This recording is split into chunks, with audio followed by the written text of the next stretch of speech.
And it's nice to start the day with you because I was thinking it was a year ago today that I started the day with Allison Witherspoon, Nissan CMO, who is not going to be here with us much longer because she got elevated and she's going back to Japan. Yes, we are so proud of her and so happy for her. Sad for us, but at the same time, really, really happy for her.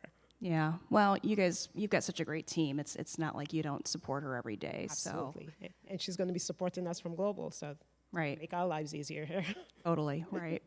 Well, before we get started with the questions, I think we should set the stage with a little sizzle reel. So, Jeff, can you go ahead and play that?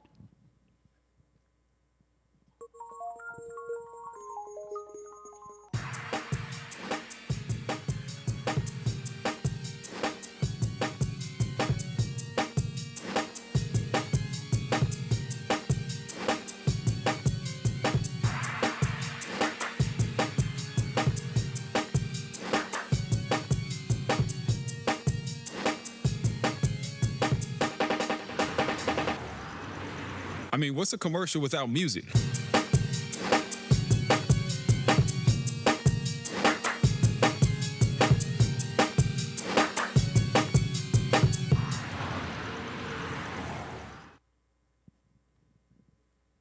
I love that.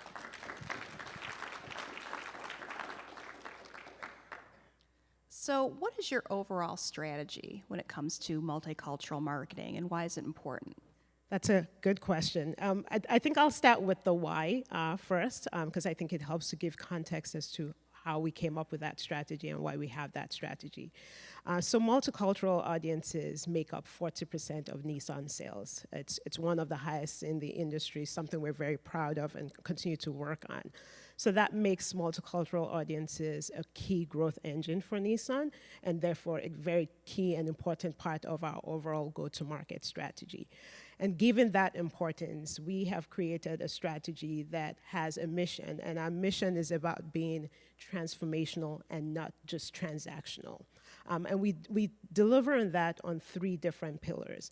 The first one is around our creative and our marketing specifically to multicultural audiences. We want to make sure that it is authentic in the way it comes forth. So whether that's in front of the camera or behind the camera, and you saw a little bit of that on the sizzle there that we were looking at. So it's about making it very authentic and making sure that we can connect with these consumers in an emotional way that really aligns with them and is really founded on cultural insights that are important to these audiences. The second way we do that is really having a foundational approach to it. And what do we mean by that?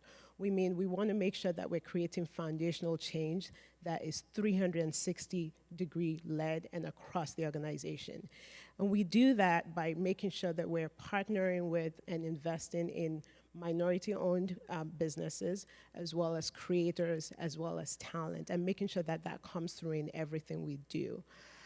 The third aspect to it is really having a measured approach to that. And what do we mean by that? Is looking for innovative ways to partner with, to support different initiatives out there that are important to the multicultural audiences, and doing that for the long term, not just for the midterm, and making sure that it's year-long partnerships that truly align with what's important to those multicultural audiences and with values that are true to Nissan as well. I was going to say, you guys really do walk the talk. And I wrote a story recently. It was tied to Black Heritage Month, but the tone of the story was, they don't need a month. You know, you guys are doing this year round, and you're legit about it. I mean, it's not just throwing your name on something. It's like you really actually want to support the community. So the line between general market, I talked about this in my intro, the line between general market and multicultural is becoming more and more blurred. Is this a good thing? Yeah, no, it's interesting that you brought that up. That's something that we've been discussing a lot at Nissan, especially when we talk with our multicultural audiences. And I actually think it's a good thing. And some of the changes we've actually made in the past, we always had general market marketing, and then we had multicultural. Well, the general market is really becoming the multicultural market. So we recently actually made a change within our nomenclature and the way we talk, and we now call it total market, because it really does help us to create efficiencies in how we market to those individuals and to those audiences, as well as to the total market as well. And it feels more seamless and more authentic and less segregated that Correct, way. correct, yeah. So I always write every year, your work with HBCUs seems to expand every single year, and now it's extending through some of your campaigns. Should we go ahead and take a look at some creative? Yeah, let me talk a little bit about it, and then we can take a look at it. So yes, HBCUs at Nissan, we really do think that HBCUs truly embody thrill, which is our brand platform. We're all about thrilling consumers at every turn. And because of all the things that HBCUs stand for, outstanding academics, social enrichment, empowerment, those are all things that align with that idea of foundational change and creating opportunities for people, for us. So we feel like with a lot of our partnerships, we can support HBCUs in a way that help them to bring thrill to the table. Whether it's partnerships we have with NCAA, whether it's our Heisman Trophy Trust, our partnership, as well as a lot of our other partnerships with BET, for example. All these platforms are different ways in which we've been able to partner with HBCUs and help us to bring thrill to the table in a very unique way. I think one of the two ways we've done that I give examples of are with the Heisman House. Anyone who's been around for a while knows that the Heisman House campaign is probably one of our most beloved year-long campaigns that we have at Nissan, and fans are truly, truly attracted to this campaign. One of the core tenets of that particular campaign is to make sure that we're bringing the excitement of the Heisman House directly to the fans. So we take the Heisman House tour around the country, and students get to really engage with those tours. What we've done in the last 2 years with HBCUs is we've actually taken those Heisman House tours to those specific schools. We've taken them to TSU, to Hampton University, to Jackson State, which is where we're located. Another way that we've done this is through the Black Effect podcast network. So Nissan has a partnership with iHeartMedia, and we've been able to, last fall, we created the first ever Black Effect Thrill of Possibility Summit presented by Nissan. And in this particular summit, what we did was we invited 50 HBCUs from across the country, students from across the country who are majoring in STEAM-related fields, so that's science, technology, engineering, art, and math. And we brought them to Nashville for a full weekend of developmental activities. They got to experience panels with HBCU alums, with executives across Nissan, across our agencies. They also got to watch a live podcast, got to enjoy entertainment within the Nashville area, and then they got to have panels and one-on-one mentoring experiences with executives, not just from Nissan, but from iHeart, from BT, from our multicultural agency, Fluent 360, and our agency of record, Nissan United. And we saw a lot of great results with that. But we have a sizzle that I think will show you better what that experience was for the students, and then I can talk a little bit about the results. And it occurs to me, I never really said what HBCU is, and just in case anybody doesn't know, it's historically Black colleges and universities. I hate using acronyms without explaining them. So. No, we're the worst at it. At least I'll tell you that much. But we can take a look at the sizzle. We are hopeful this weekend is filled with an unforgettable learning experience that holds value and lasts a lifetime for you all. Together, we will continue to move the culture forward, expand, amplify, and elevate not only Black voices, but you, our emerging HBCU STEAM stars. Welcome to the 2022 Thrill of the Possibility Summit presented by Nissan and the Black Effect.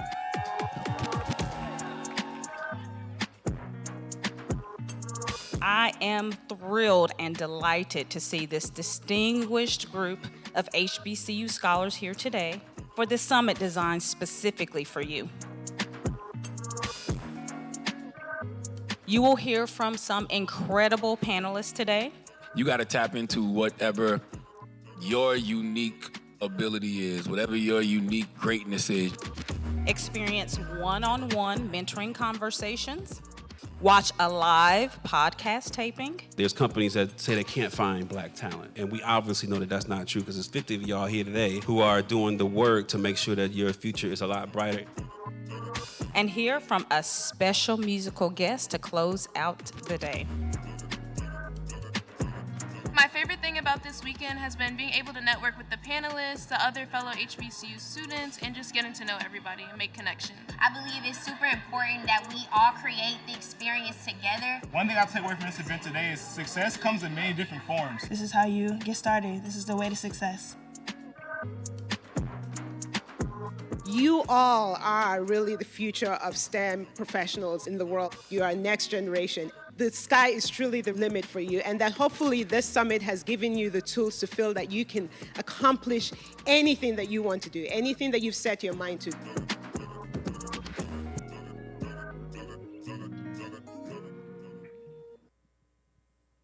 What a cool day. I think I want to come next year. You'll be more than welcome. It looks like fun. Yeah. So Yeah. obviously it's not all sports, right? And music has become a big part of what you guys do to connect with consumers. Can you talk about some of your initiatives there? Yeah, music and technology are really key driving forces of innovation, and obviously Nissan is a brand that likes to innovate, and we're all about innovation. So we've played in this space of music for years, and we've done that in different ways, but over the last couple of years, we started out actually with campaigns around amplifying Black voices, Black creators, Black artists in the music industry, and we started that campaign, first of all, with our Black History Month campaign in 2021, where we really were amplifying Black producers behind a lot of the musics, a lot of Black producers that people don't know. We extended that partnership with our BET partnership, and we actually did the Next Up campaign, which was a campaign where we actually got in aspiring young music producers who are interested in the music industry, and we paired them with some of these music producers that we had highlighted before, and they got to have one-on-one mentoring sessions with these producers to help them create a track of their own. And extended that further down, the one track that was selected was then performed at the BET Hip Hop Awards later on in the year. So as you said earlier, we try to make sure that we extend these partnerships throughout the year. We then further that down with our Electric Beats initiative, which was an initiative to highlight the music behind a lot of electric beats that are out there made by Black producers. But the idea behind this was that we were actually going to give Black artists the opportunity to work on music for our commercials and give them all the credit that comes with that. And we've gotten great accolades for that particular campaign. We won awards throughout the year. We've actually had a lot of those producers even make comments on social without our prompting, really giving credit to Nissan for keeping their word and making sure that we use their work in campaigns. So those are some of the ways that we've done that and made sure that we continue to amplify those Black voices in what we're doing. I mean, what a stage to be working with Nissan. It gets your work out there in front of so many millions of more people than would have seen it otherwise. Exactly. Heard it otherwise. Exactly. So let's talk a little bit about Jay Ellis. How did that relationship come about, and if anybody, maybe tell people who Jay Ellis is if they don't know. Yeah, no, great. That's a great question. Yes, as you know, we're all about thrilling our consumers and thrilling multicultural audiences. And so in 2022, we decided to extend kind of our commitment to inclusion and thrilling our audiences from a multicultural perspective, and partnered with Jay Ellis, who is an actor and philanthropist. For those who are familiar with the shows Insecure, he was one of the main stars there. And we started working with Jay. He actually debuted in our Electric Beats campaign, the same campaign I talked about, where he got to give homage to artists who have infused their work into Electric Beats, but also to talk a little bit about giving back to the community. And he was able to also help us to introduce the all-new Aria, which is in the marketplace. And we've had such a great relationship with Jay since he's featured in our current Aria spot that is running with Brie Larson, and we've gotten great results with that as well. I think one of the things you'll see is that when we work with someone who has the same values as us as the brand, it really shows and it comes through in results. And you'll see that we've had, I think we have a clip here of Jay where he's talking on the set of our Black History Month, some behind the scenes, and talking about the partnership and why it's important and why he enjoys the partnership that we have with Nissan. Should we go ahead and watch that? Let's go ahead and do it.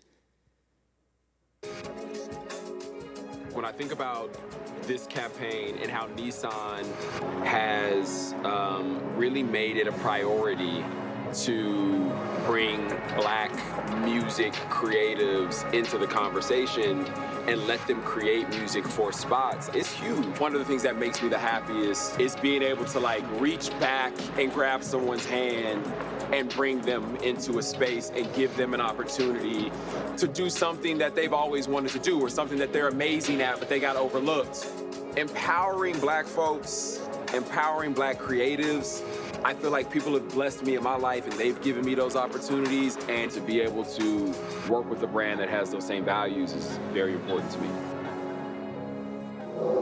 It's one of my favorite clips. It's so impactful to hear someone say exactly the values, the things that are important to us. It's about giving back and giving opportunities to those people who don't have the same opportunities that we have, which is exactly in line with our strategy of creating those avenues of opportunity.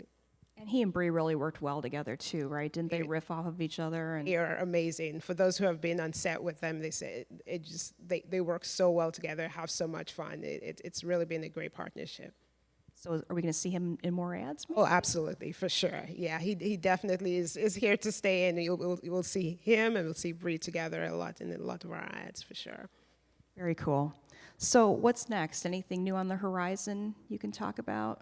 Yeah, no, we have a lot going on. I think obviously the amplifying Black voices is something that you're going to continue to see coming through in a lot of our campaigns, whether it's our Black History Month campaign. We are continuing our work with the Black Effect podcast, and those are year-long experiences that we've had. When we were doing the summit, we actually did a lot more outside of just the summit. It was a full 360 campaign, kind of going back to that strategy of everything has to be 360. We had digital assets with that particular summit. We were able to, we had custom podcasts, we had custom readings, and we're able to do that all year round. And we want to make sure that we continue to do that because we see great results, not just for the consumers, but even for us as a brand. Those kinds of partnerships have helped us to increase familiarity with the audiences. We've increased our familiarity by almost 10% with the Black audiences. We've also increased awareness of the brand with that consumer. But even more so for us in the marketing industry, and obviously as a car company, we want to make sure that it's impacting our business. And for that audience, what we seen after that campaign is the fact that 3 out of 4 of the respondents have actually carried out what we like to call KBAs, or again, another acronym, key buying actions. And those are actions that we know drives people to the dealerships. And we've seen that people have carried out those actions like visiting a dealership, test driving a Nissan vehicle. So we're going to continue to do those kinds of partnerships going forward. Well, having 40% of your audience multicultural is remarkable and definitely a testament to your efforts. So do you have anything else you want to add, or should we take some questions from the audience? We can definitely take some questions. Okay, great. We've got a couple folks coming around with mics. If you could say your name and your company, that would be helpful.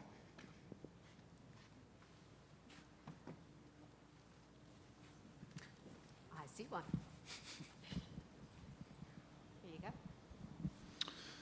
Hi, I'm Jeff Alderman, Ad Media. I've been a longtime partner of Nissan. Big question, right? You talked a little bit about it, but if kind of time and money didn't matter and you had a complete blank slate for next year, what's the first thing that comes to mind for you? Oh, that's a great question, especially since I manage the budget for mine. I have my whole agency there. They're like waiting to hear. Oh God, that would be great. I think for us overall, in terms of our partnerships with HBCUs, we would definitely do more. We will continue to, we would love to be able to extend a lot of those partnerships year round. And I think those are some of the challenges we have as marketers is sometimes we kind of have to do this in bits and pieces. From a communication perspective with our overall multicultural audiences, we really want to find ways to continue to thrill those consumers. And each one of our audiences are thrilled in different ways. We've had the opportunity at Nissan, because we wanted to make sure we're doing this right, we've done research and we've done focus groups with those multicultural audiences, with every one of them, our Black audiences, our Hispanic audiences, on what does it mean to thrill them. And so obviously we would love to do work that is specific to how we thrill each one of those audiences. So if we had endless budgets, that's probably what we would do. Take them out on the test track and let them do a couple of quarter miles runs, 0 to 60s, and see how that goes. Oh yeah, that would be cool.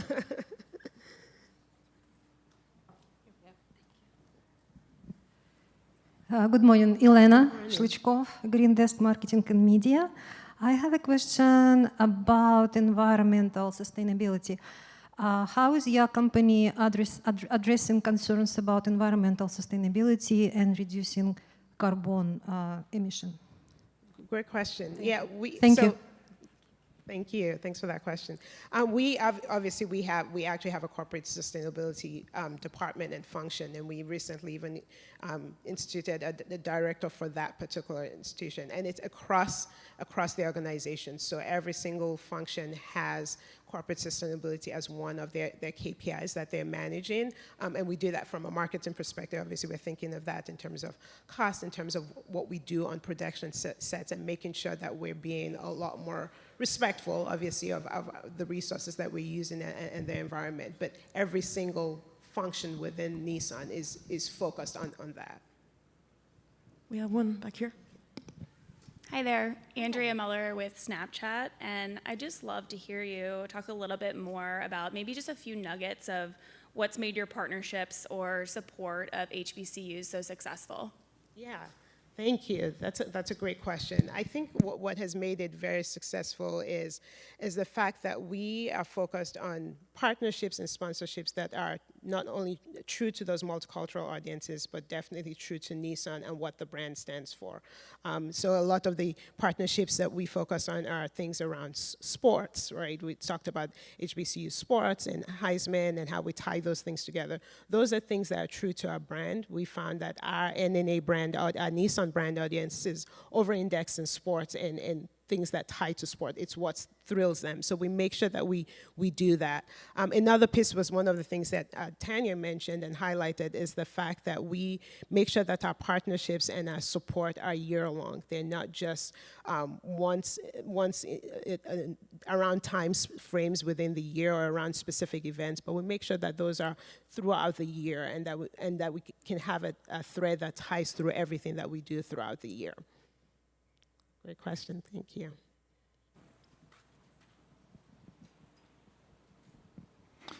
Thank you. I'm Dave Edwards. I'm from R3. Great session, by the way. Nice to meet you. You started your career in CPG at Frito-Lay for 10 years.